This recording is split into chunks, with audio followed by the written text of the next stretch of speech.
শুভেচ্ছা আমন্ত্রণ রাতের বাংলাদেশে। শুরুতেই শিরোনাম জানাবো।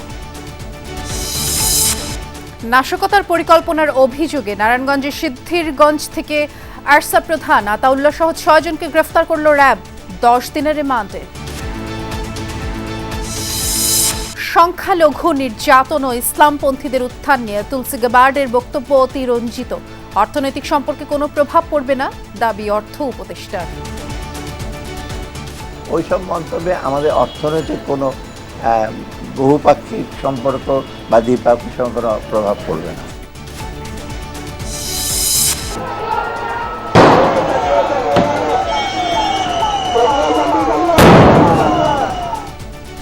ধর্মীয় সহিংসতা উত্তপ্ত ভারতের নাগপুর, বাড়িঘর যানবাহনে আগুন, বেশ কিছু এলাকায় কারফিউ জারি, আটক অর্ধশত। শেখ হাসিনা ও তার পরিবারের আরও ৩১টি অ্যাকাউন্ট জব্দের নির্দেশ আদালতের। দুদক জানালো অবরুদ্ধ থাকবে প্রায় ৪০০ কোটি টাকা। গণ আন্দোলনে হামলার অভিযোগে জাহাঙ্গীরনগর বিশ্ববিদ্যালয়ে ২৮৯ শিক্ষার্থী ও ৯ শিক্ষক বরখাস্ত। ঢাবির বহিষ্কৃত ১২৮ জনের অধিকাংশই ছাত্রলীগ। বৃহস্পতিবার থেকে শুরু হচ্ছে রাজনৈতিক দলের সঙ্গে ঐকমত্য কমিশনের বৈঠক। ইসির দল নিবন্ধনের গণবিজ্ঞপ্তির কার্যকারিতা ১ মাসের জন্য স্থগিত। রাতের বাংলাদেশে ছাড়াও থাকছে বিভক্ত হলে সুযোগ নেবে স্বৈরাচার, বললেন ছাত্র দলের সাবেক ও বর্তমান নেতারা। জাতীয়তাবাদী ও ইসলামী শক্তির একতা চান মাওলানা মামুনুল।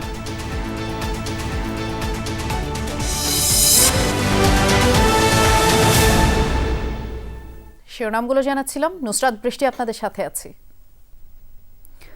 গায়ে নেই চিরচেনা পোশাক, পরেছেন লুঙ্গি আর গেঞ্জি, আর তাই দেখে চেনার উপায় নেই মিয়ানমারের সশস্ত্র গোষ্ঠী আরসার প্রধান আতাউল্লাহ আবু আম্মার ওরফে জুনুনি। তিনি ভয়ঙ্কর এই অপরাধী এবং তার ৫ সহযোগী ধরা পড়েছেন নারায়ণগঞ্জে। এছাড়া আরও ৪ সদস্য গ্রেফতার হয়েছে ময়মনসিংহে। তাদেরকে আজ নারায়ণগঞ্জের আদালতে তোলার পর জানা যায় আরসা প্রধানের গ্রেফতারের খবর। মিয়ানমারের দুর্ধর্ষ সশস্ত্র গোষ্ঠী আরাকান স্যালভেশন আর্মি বা আরসা রাখাইনে চলমান সংঘাত সহিংসতায় জড়িয়ে গোষ্ঠীটির নাম।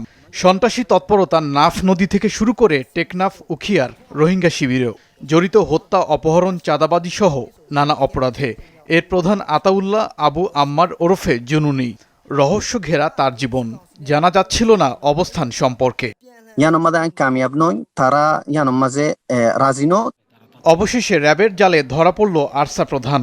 সোমবার নারায়ণগঞ্জের সিদ্ধিরগঞ্জের ভূমিপল্লী আবাসিক এলাকার একটি বাসায় গোপন বৈঠকের সময় গ্রেফতার হন আতাউল্লাহ। সাথে ধরা পড়েছে আরও ৫ সহযোগী।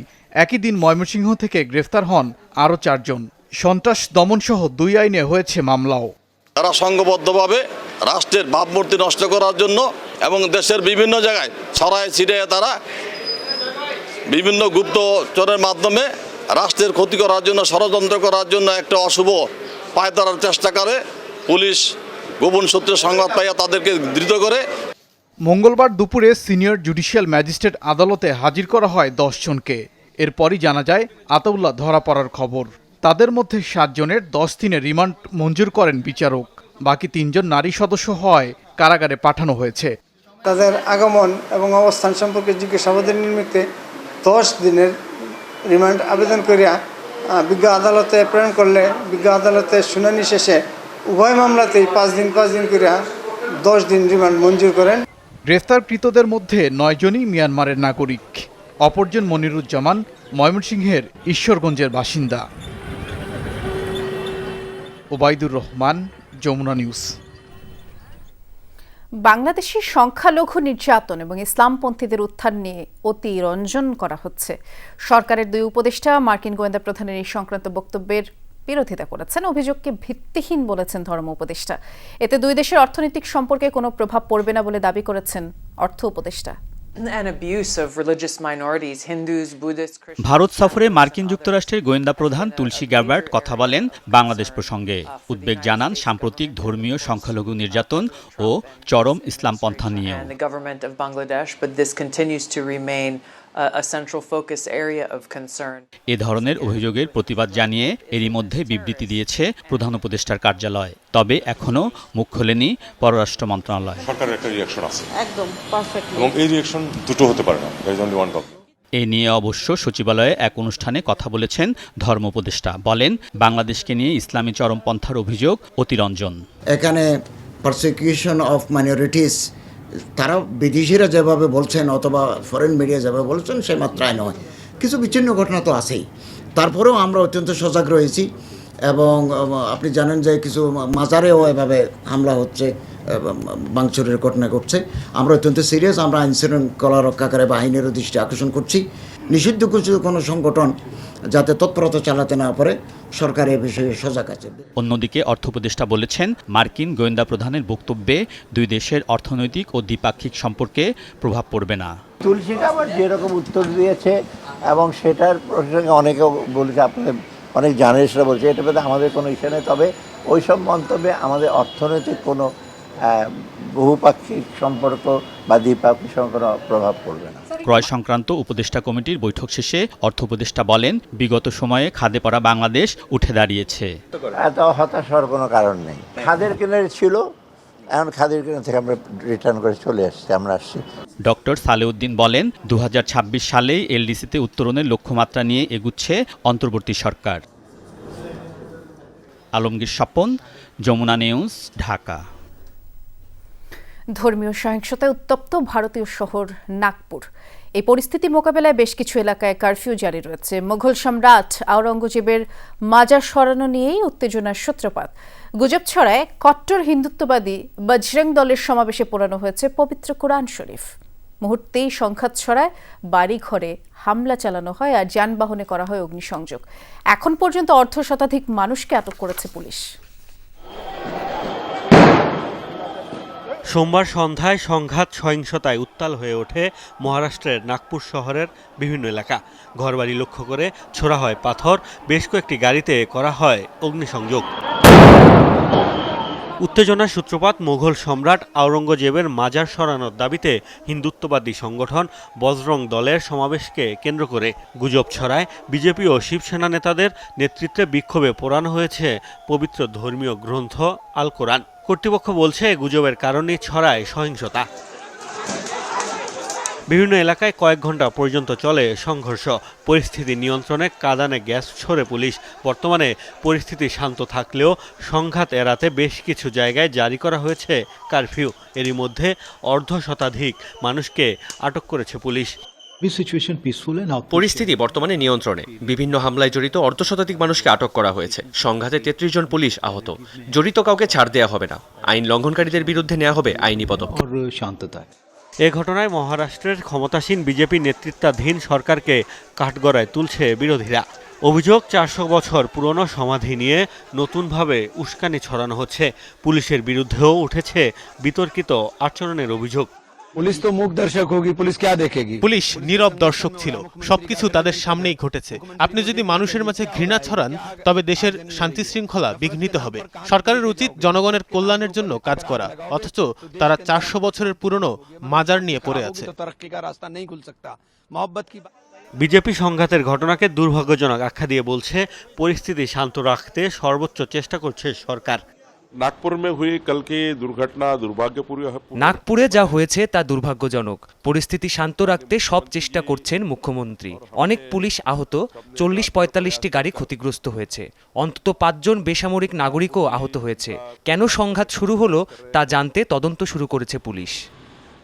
অভিযোগ, মুখ ঢেকে সহিংসতা চালিয়েছে দুর্বৃত্তরা। স্থানীয়রা বলছেন, খবর পাওয়ার অন্তত 1.5 ঘন্টা পর ঘটনাস্থলে পৌঁছায় পুলিশ। মূলত কট্টর হিন্দুত্ববাদী সংগঠন RSS এর মূল কার্যালয়ের পাশেই ঘটেছে সংঘাত। মোস্তফা মাহমুদ, যমুনা নিউজ। শেখ হাসিনা এবং তার পরিবারের সদস্যদের আরও 31টি ব্যাংক হিসাব অবরুদ্ধের নির্দেশ দিয়েছেন আদালত। অ্যাকাউন্টগুলোয় থাকা 394 কোটি 60,72,000 টাকা অবরুদ্ধ এবং ব্যাংক হিসাব জব্দ থাকবে বলেই জানিয়েছেন দুদক মহাপরিচালক আখতার হোসেন। এর আগেও শেখ হাসিনা ও তার পরিবারের আরও 124টি ব্যাংক হিসাব অবরুদ্ধ করা হয়। ছাত্র জনতার আন্দোলনের মুখে গত বছরের 5 আগস্ট দেশ ছাড়েন সাবেক প্রধানমন্ত্রী শেখ হাসিনা। সঙ্গে ছিলেন তার বোন শেখ রেহানা। পরিবর্তিত প্রেক্ষাপটে এরপর থেকে শুরু হয় শেখ হাসিনা ও তার পরিবারের সদস্যদের দুর্নীতির বিরুদ্ধে তদন্ত। বের হয়ে আসতে থাকে শত শত কোটি টাকার অপ্রদর্শিত আয়। এমন প্রেক্ষাপটেই দুদকের আবেদনের প্রেক্ষিতে মহানগরের জ্যেষ্ঠ জজ 31টি ব্যাংক হিসাব অবরুদ্ধের আদেশ দেন। জব্দকৃত ব্যাংক হিসাবের তালিকা বিশ্লেষণ করলে দেখা যায় শেখ হাসিনা, শেখ রেহানা, রাদওয়ান মুজিব সিদ্দিক, আবুল হাসনাত আবদুল্লাহ, বঙ্গবন্ধু শেখ মুজিবুর রহমান মেমোরিয়াল ট্রাস্ট ও বাংলাদেশ আওয়ামী লীগের ব্যাংক হিসাব রয়েছে। জনাব শেখ হাসিনা সাবেক প্রধানমন্ত্রী, গণপ্রজাতন্ত্রী বাংলাদেশ সরকার, তার ছেলে জনাব সজীব আহমেদ জয়, তার মেয়ে সাইমা ওয়াজেদ, তার ছোট বোন জনাব রেহানা সিদ্দিক এবং তাদের স্বার্থ সংশ্লিষ্ট 31টি ব্যাংক অ্যাকাউন্ট জব্দ করা হয়েছে। 394 কোটি 60,72,805.71 টাকা অবরুদ্ধ করার আদেশ বিজ্ঞ আদালত থেকে পাওয়া গেছে। দুর্নীতি দমন কমিশনের নিয়ম অনুযায়ী পরবর্তীতে ব্যবস্থা নেওয়া হবে বলে জানান দুদক মহাপরিচালক। এটা অবরুদ্ধ অবস্থায় থাকবে। অনুসন্ধান এবং তদন্ত শেষে বিজ্ঞ আদালত থেকে পরবর্তীতে এ বিষয়ে সিদ্ধান্ত প্রদান করা হবে। এছাড়াও ক্রিকেট বোর্ডের অর্থ আত্মসাৎ ও অনিয়মের অভিযোগে বিসিবির সাবেক সভাপতি নাজমুল হাসান পাপনের বিরুদ্ধে মামলা করা হয়েছে দুদকের পক্ষ থেকে। ভাস্কর ভাদুরী, যমুনা নিউজ, ঢাকা। টালবাহানা না করে বর্তমান সরকারকে দ্রুত নির্বাচন দিয়ে সম্মানের সাথে বিদায় নেওয়ার আহ্বান জানিয়েছেন বিএনপির স্থায়ী কমিটির সদস্য ডক্টর খন্দকার মোশাররফ হোসেন। বিকেলে জাতীয় প্রেস ক্লাবে বিএনপির প্রয়াত মহাসচিব খন্দকার দেলোয়ার হোসেনের 14তম মৃত্যুবার্ষিকী উপলক্ষে দোয়া ও স্মরণ সভায় এসব কথা বলেন তিনি। জানান, ফ্যাসিস্ট আওয়ামী লীগের বিরুদ্ধে বিএনপির 16 বছরের আন্দোলনের ফসল অন্তর্বর্তী সরকার। ভোটের মাধ্যমে জনগণের অধিকার নিশ্চিত করার কথা থাকলেও নানাভাবে তা বিলম্বিত করা হচ্ছে বলে অভিযোগ করেন তিনি।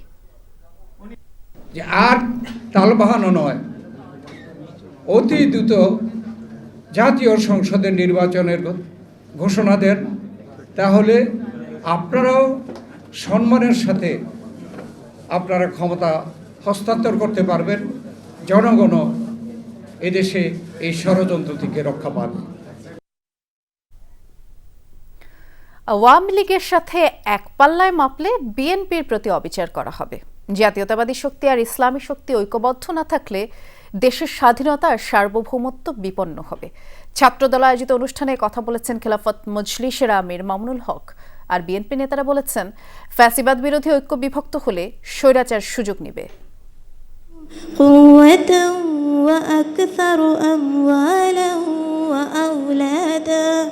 রমজানের দিনে ঢাকা বিশ্ববিদ্যালয়ের ছাত্র শিক্ষক মিলনায়তনে কোরআনের বাণীর মূর্ছনা, তেলাওয়াতের মাধুর্য আর শুদ্ধতার অপূর্ব প্রতিযোগিতা যেন মুগ্ধ করে সকলকে। লিল্লাহি মা ফিস সামাওয়াতি ওয়া মা ফিল আরদ। পবিত্র কোরআন থেকে বিচারকদের উচ্চারিত আয়াত যেখানে শেষ, ঠিক সেখান থেকেই হাফেজের ধারালো উচ্চারণ আর বর্ণনা মোহবিষ্ট করে উপস্থিতিকে। ওয়ারাযাকাকুম মিনাত তাইয়্যিবাত। মাহে রমজান উপলক্ষে জাতীয়তাবাদী ছাত্রদলের আয়োজনে 1000-এর বেশি প্রতিযোগীর অংশগ্রহণে দেশজুড়ে 3 পর্বে অনুষ্ঠিত হয় হিফজুল কুরআন ও কুরআন তেলাওয়াত প্রতিযোগিতা, যার চূড়ান্ত পর্ব পুরস্কার বিতরণী আয়োজন ছিল টিএসসি মিলনায়তনে। যে বাংলাদেশের সাধারণ শিক্ষার্থীদের স্বার্থকে প্রাধান্য রেখে বাংলাদেশ জাতীয়তাবাদী ছাত্রদলের ভবিষ্যৎ রাজনীতি পরিচালিত হবে। আয়োজনে প্রধান অতিথি ছিলেন হেফাজতে ইসলামের নেতা ও খেলাফত মজলিসের আমির মামুনুল হক। শেখ হাসিনাকে বাংলাদেশের রাজনীতিতে পুনর্বাসন রুখে দেওয়ার হুঁশিয়ারি দেন তিনি। যদি জাতীয়তাবাদী শক্তি এবং ইসলামী শক্তির মধ্যে বিভেদ তৈরি হয়, বাংলাদেশ বিপন্ন হবে, বাংলাদেশ বিরোধী ফ্যাসিবাদী শক্তি আবার শক্তিশালী হবে। শেখ হাসিনা এবং তার প্রেতাত্মাদেরকে বাংলাদেশের রাজনীতিতে আর কোনোদিন পুনর্বাসিত হতে দেওয়া যাবে না। আন্দোলনকারী সকল সংগঠনকে ঐক্যবদ্ধ থেকে গণতন্ত্র পুনরুদ্ধারের পথে ধাবিত হতে হবে। তোমাদের সাথে যদি আমাদেরকে জীবন দিতে হয়, আমরা জীবন দেওয়ার জন্য প্রস্তুত আছি। বিএনপির বেশ কয়েকজন অভিযোগ করেন, পতিত সরকারের দোসররা অন্তর্বর্তী সরকারের মধ্যে থেকে নতুন করে ষড়যন্ত্র করছে। শেখ হাসিনা সেই ফ্যাসিস্ট বাহিনীর লোকজন এবং আজকের এই অন্তর্বর্তীকালীন সরকারের মধ্যে ঘাপটি মেরে থাকা একটি ষড়যন্ত্রকারী মহল নতুন করে আবার ষড়যন্ত্র শুরু করেছে। ষড়যন্ত্রকারীরা তাদের ষড়যন্ত্র করে আবার এই দেশে আবার কোনো স্বৈরাচারের আবির্ভাব ঘটবে, সেই জন্য সকলকে সাবধান থাকতে হবে। নানা ষড়যন্ত্র চলছে, আপনারা শুনেছেন। ষড়যন্ত্র থাকবে, কিন্তু বিজয়ী তো আমাদের হতেই হবে। এই দেশে একটা জনগণের সরকার খুব বেশি প্রয়োজন। জনগণের সরকার পুনঃপ্রতিষ্ঠা করতে হলে জন্য আমরা সবাই মিলে একসঙ্গে কাজ করব। নতুন ধারার রাজনীতির পাশাপাশি ভোটাধিকার ও গণতন্ত্র পুনরুদ্ধারের আগ পর্যন্ত রাজপথে থাকার হুঁশিয়ারি করেন নেতারা। সামাজিক ও সাংস্কৃতিক কর্মকাণ্ডের অগ্রযাত্রার মাধ্যমে। সাইফুদ্দিন রবিন, যমুনা নিউজ, ঢাকা। বৈষম্য বিরোধী আন্দোলনে জাহাঙ্গীরনগর বিশ্ববিদ্যালয়ের শিক্ষার্থীদের উপরে হামলার ঘটনায় নিষিদ্ধ ছাত্রলীগের 289 জন নেতাকর্মীকে সাময়িক বহিষ্কার করা হয়েছে। আর মদত দেওয়ার অভিযোগে সাময়িক বরখাস্ত করা হয়েছে 9 শিক্ষক, 3 কর্মকর্তা কর্মচারীকে। বিশ্ববিদ্যালয় সিন্ডিকেট সভায় সিদ্ধান্ত নেওয়া হয়। সাধুবাদ জানিয়েছে শিক্ষার্থী সহ বিভিন্ন রাজনৈতিক দলের ছাত্র সংগঠন।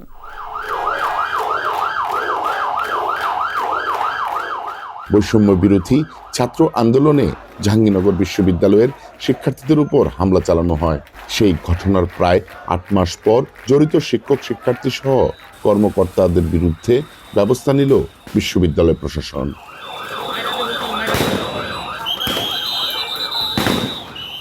সোমবার সকাল থেকে শুরু হওয়া সিন্ডিকেট সভা শেষ হয় মঙ্গলবার ভোররাতে। 289 জন শিক্ষার্থীকে সাময়িক বহিষ্কারের সিদ্ধান্ত নেওয়া হয়। তারা সবাই নিষিদ্ধ ছাত্রলীগের নেতাকর্মী বলে জানা গেছে। আন্দোলনে মদত দেওয়ার অভিযোগে 9 জন শিক্ষক ও 3 কর্মকর্তা কর্মচারীকেও সাময়িক বরখাস্তের সিদ্ধান্ত নেওয়া হয় সিন্ডিকেট সভায়। যারা আমাদের রানিং স্টুডেন্ট ছিল তাদের ক্ষেত্রে নিয়ম অনুযায়ী তাদের অপরাধ বিবেচনায় নিয়ে সাময়িক বহিষ্কার করা হয়েছে এবং তদন্ত কমিটি সেটা তাদের পরবর্তী শাস্তি, চূড়ান্ত শাস্তি সেটা নির্ধারণ করবে। সংশ্লিষ্ট তদন্ত কমিটি 53টি সভা করে এবং তারা হচ্ছে যে আমাদেরকে প্রাথমিক একটা রিপোর্ট দিয়েছিল। এই সিন্ডিকেট সভার আগে তারা হচ্ছে যে চূড়ান্ত রিপোর্টটি প্রদান করে। বিশ্ববিদ্যালয় প্রশাসনের এমন সিদ্ধান্তে স্বস্তি জানিয়েছেন আন্দোলনে আহত শিক্ষক শিক্ষার্থীরা। আমি একজন আহত হিসেবে আনন্দিত যে আমাদের বিশ্ববিদ্যালয় প্রশাসন থেকে তাদের বিরুদ্ধে স্টেপ নেওয়া হচ্ছে। ব্যক্তি কেন্দ্রিক তো রাষ্ট্র হওয়া উচিত না, রাষ্ট্র তো রাষ্ট্রের বৈশিষ্ট্য অনুযায়ী হওয়া উচিত। এটা একটা ভালো সিদ্ধান্ত। সাধুবাদ জানিয়েছে সাধারণ শিক্ষার্থী সহ বিভিন্ন রাজনৈতিক দলের ছাত্র সংগঠনের নেতাকর্মীরা। আমরা চাই যে বিশ্ববিদ্যালয় প্রশাসন যাদের ব্যাপারে পদক্ষেপ নিয়েছে, সাময়িক বরখাস্ত করেছে, তাদের ব্যাপারে অতি দ্রুত মামলা করবে। বিশ্ববিদ্যালয়ের কোনো শিক্ষক যাতে ভবিষ্যতে এই ধরনের কোনো কর্মকাণ্ডে যুক্ত না হয়, সেই জন্য এই শাস্তিটা তাদের প্রাপ্য ছিল।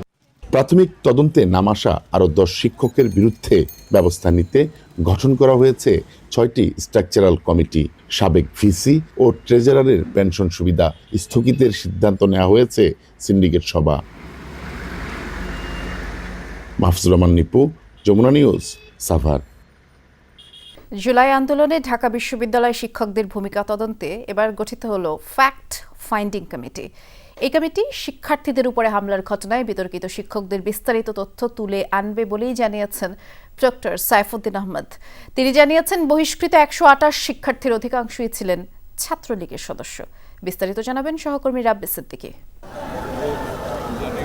কোটা সংস্কারের দাবিতে চলছিল শিক্ষার্থীদের আন্দোলন, যা পণ্ড করতে গত বছরের 15 জুলাই ঢাকা বিশ্ববিদ্যালয়ে সাধারণ শিক্ষার্থীদের উপর হামলা চালায় ছাত্রলীগ।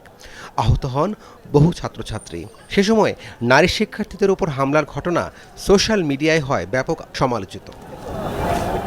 ছাত্র জনতার আন্দোলনের মুখে 5 আগস্ট দেশ ছেড়ে পালায় শেখ হাসিনা।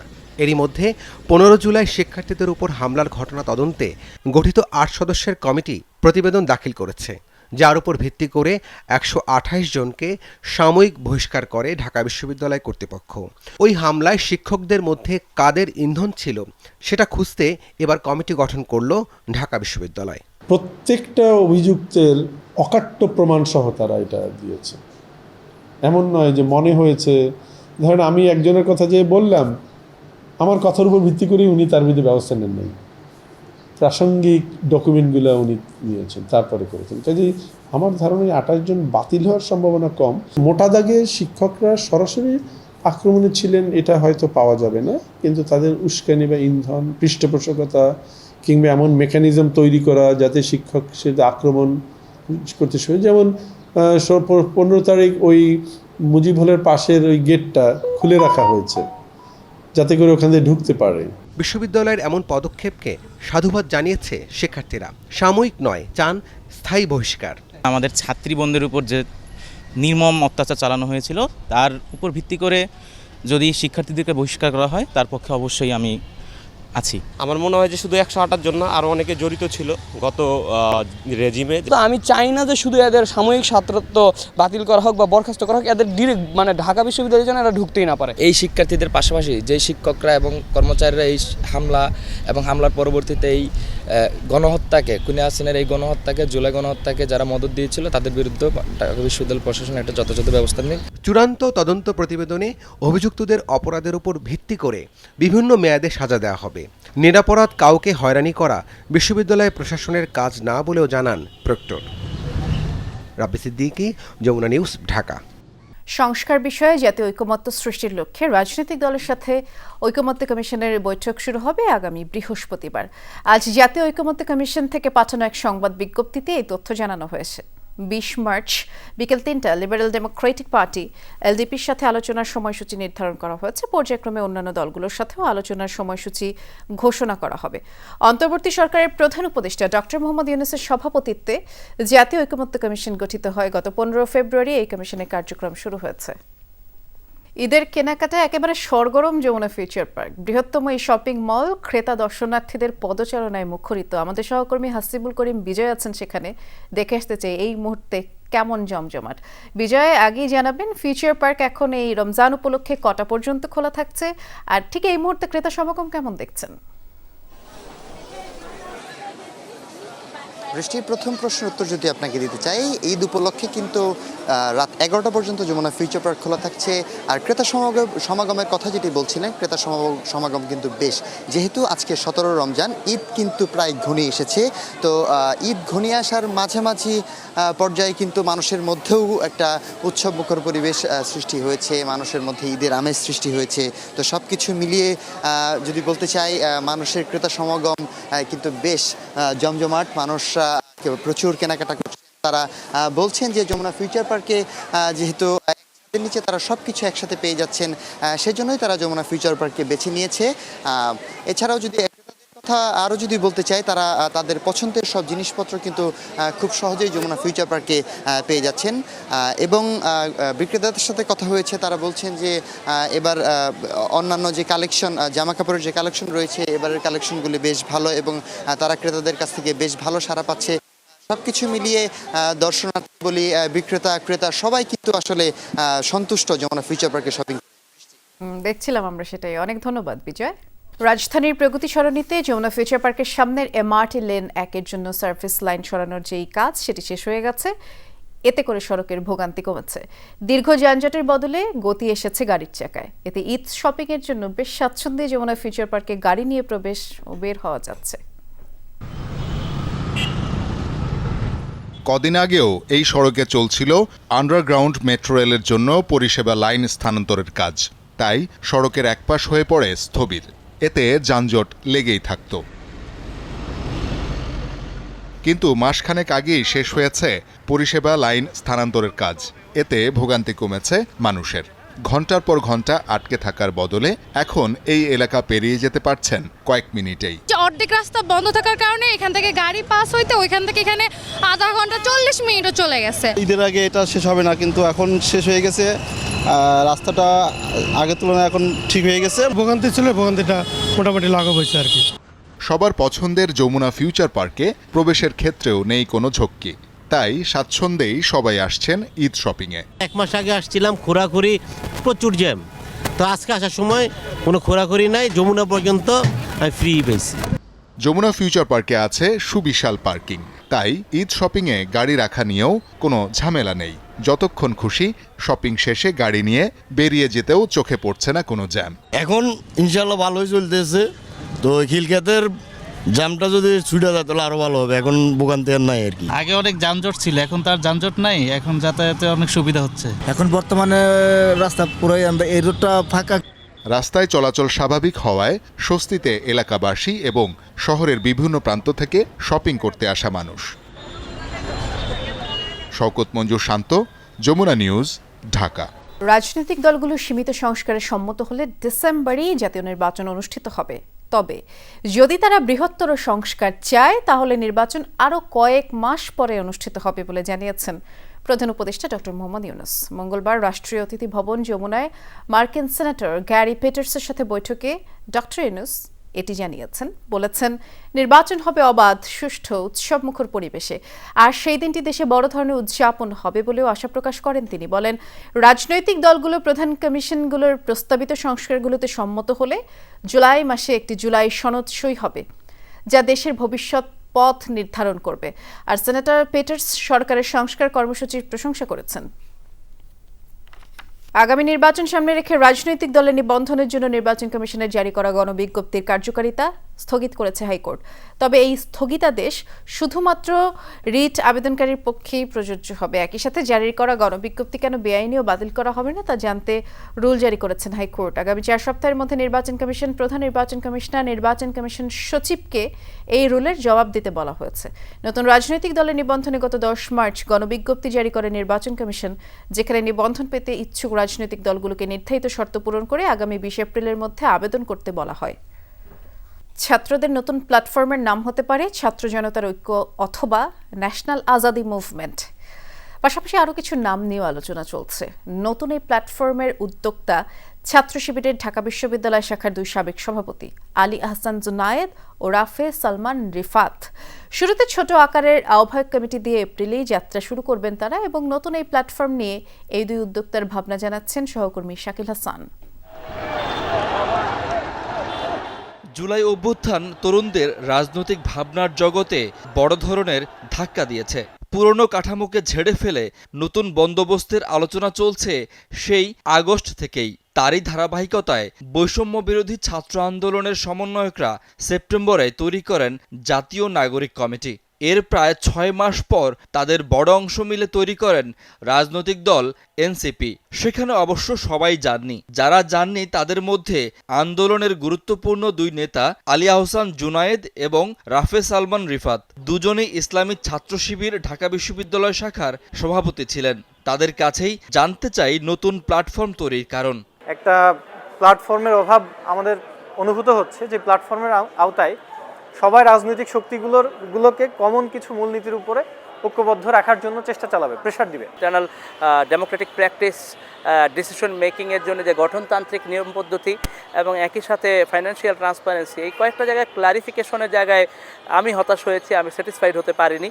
তো সেই জায়গা থেকে আমি আর ওই নতুন পার্টিতে যুক্ত হইনি। ছাত্র শিবির থেকে উঠে আসা 2 নেতার সামনে জামায়াতে ইসলামীতে যাওয়ার সুযোগ থাকলেও তারা বেছে নিয়েছেন নতুন বন্দোবস্তকে। জামাত ইসলামী একটা ইসলামী রাষ্ট্র কায়েম করতে চায়, সে পলিটিক্যাল ফিলোসফিটা মানে ইসলাম বেসড, কিন্তু আমরা এখানে সুনির্দিষ্ট ধর্মীয় কোনো আইডিওলজির উপরে দাঁড়িয়ে নেই। আমরা বরং সকল ধর্মের মতের পথের মানুষকে নিয়ে একটা মানে উদার মানবিক বাংলাদেশের মানে সম্প্রীতিপূর্ণ সৌহার্দ্যের একটা ন্যায়সঙ্গত একটা রাষ্ট্র গঠন করার জন্য একটা মধ্যমপন্থী রাজনীতি করতে চাই। আমরা এটাকে প্রেশার গ্রুপ হিসেবে কাজ করছি। সেইখান থেকে যদি জনগণের রেসপন্স, চাহিদা, ডিমান্ড তৈরি হয় সেই আলোকে বলা যাবে, কিন্তু আমাদের প্রাইম ফোকাস কিন্তু এটা ভ্যানগার্ড হিসেবে কাজ করা। জুলাইয়ের যে স্পিরিট আছে এটার ভ্যানগার্ড হিসেবে কাজ করা। শুরুতে ছোট আকারে আহ্বায়ক কমিটির মাধ্যমে আত্মপ্রকাশ করবে নতুন প্ল্যাটফর্মটি, পরে বাড়ানো হবে পরিসর। এর জন্য ঢাকা বিশ্ববিদ্যালয়ের আশেপাশে এলাকাতে খোঁজা হচ্ছে অফিস। সব জাতি ধর্মের জন্য উন্মুক্ত থাকবে নতুন এই প্ল্যাটফর্ম। শিবির করেছি আমরা, এটা যেমন একটা পরিচয়, এর চেয়েও বড় পরিচয় কিন্তু হলো আমরা এই অভ্যুত্থানে লড়াই অংশগ্রহণ করেছি। শিবিরও এই অভ্যুত্থানে অংশগ্রহণ করেছে। তো আমরা কিন্তু এই লড়াইয়ের সমস্ত পক্ষকে এঙ্গেজ করতে চাই। সেখানে আমি বলেছি প্রাইভেট ইউনিভার্সিটি, নারী, মাদ্রাসা, তারপরে শ্রমিক, দিনমজুর, ভিন্ন ধর্মাবলম্বী, শিবির, ছাত্রদল, সবার সাথে কিন্তু আমরা আলাপ করতেছি। আমাদের সাথে যারা এঙ্গেজ হওয়ার চেষ্টা করছে সবার কাছ থেকে মতামত নিচ্ছি। তো এখানে কিছু কিওয়ার্ড আসছে, যেমন ইনসাফ বা ন্যায্যতা বা জাস্টিস, এটা একটা। তারপরে হচ্ছে একটা কিওয়ার্ড আসছে আজাদি, আমরা যেই মানুষের মুক্তির বা স্বাধীনতার কথা বলছি সেটা। দুর্বল হতে থাকা জুলাই অভ্যুত্থানের স্পিরিটকে বাঁচিয়ে রাখতেই নতুন এই প্ল্যাটফর্মের আত্মপ্রকাশ ঘটবে বলে জানান উদ্যোক্তারা। শাকিল হাসান, যমুনা নিউজ, ঢাকা।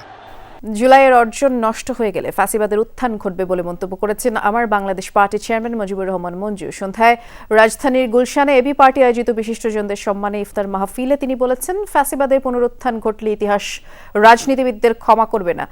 আওয়ামী লীগের সময় ভীতির মধ্যে ইফতার আয়োজন করা হতো, আর হাসিনা সরকার ক্ষমতায় এসে সকল গণতান্ত্রিক অধিকারও কেড়ে নিয়েছিল।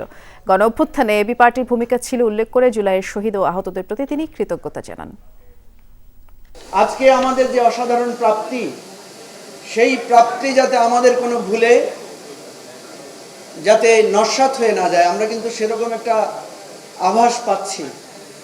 যারা কাঁধে কাঁধ মিলিয়ে লড়াই করেছেন, একসাথে রক্ত দিয়েছেন, একসাথে জীবন দিয়েছেন, তাদের মধ্যে আজকে অনৈক্যের সুর বাজছে। এই অনৈক্যের সুরে যদি কখনো আবার ফ্যাসিবাদের পুনরুত্থান ঘটে, তাহলে সেটা হবে আমাদের জন্য অত্যন্ত দুর্ভাগ্যজনক। অন্তর্বর্তী সরকারের দুই ছাত্র উপদেষ্টা মাহফুজ আলম ও আসিফ মাহমুদের পদত্যাগ দাবি করেছে গণ অধিকার পরিষদ। আগামী 15 দিনের মাঝে পদত্যাগ না করলে যমুনা ঘেরাও কর্মসূচির হুঁশিয়ারি দিয়েছেন দলটির নেতারা। দুপুরে রাজধানীর পুরানা পল্টনে দলের কেন্দ্রীয় কার্যালয়ে অনুষ্ঠিত সংবাদ সম্মেলনে দলের সাধারণ সম্পাদক রাশেদ খান জুলাই গণ অভ্যুত্থানে গণহত্যা চালানোর দায় আওয়ামী লীগকে নিষিদ্ধের দাবি জানান। এই সংবাদ সম্মেলনে গণ অধিকার পরিষদের সহসভাপতি ফারুক হাসান বলেছেন, শিক্ষার্থীদের দল গঠনের মাধ্যমে ডক্টর মোহাম্মদ ইউনূসের সরকার নিরপেক্ষতা হারিয়েছে, ফলে ছাত্রদের মধ্যে থেকে যারা উপদেষ্টা পরিষদে রয়েছেন তাদের পদত্যাগের দাবি জানান তিনি। রাজধানীর পল্লবীতে এক গণমাধ্যম কর্মীকে সংঘবদ্ধ ধর্ষণের অভিযোগ উঠেছে। সোমবার দিবাগত রাত 1টায় এই ঘটনা ঘটে। পল্লবী থানার ওসি মোহাম্মদ নজরুল ইসলাম জানিয়েছেন, আফরোজা সুলতানা নামের ওই ভুক্তভোগী রাত 1টায় বালুরঘাট এলাকায় সংবাদ সংগ্রহে যান এবং ওই ভুক্তভোগীর দাবি 16 জন দুর্বৃত্ত তাকে ঘিরে ধরে পরে গ্রিন সিটি প্রজেক্টের একটি পরিত্যক্ত ভবনে নিয়ে ধর্ষণ করে। দুজন অভিযুক্তকে গ্রেফতার করেছে পুলিশ, বাকিদের গ্রেফতার করা যায়নি। এই ছিল রাতের বাংলাদেশের আয়োজনে সাথে থাকার জন্য ধন্যবাদ। সবাই নিরাপদে থাকবেন।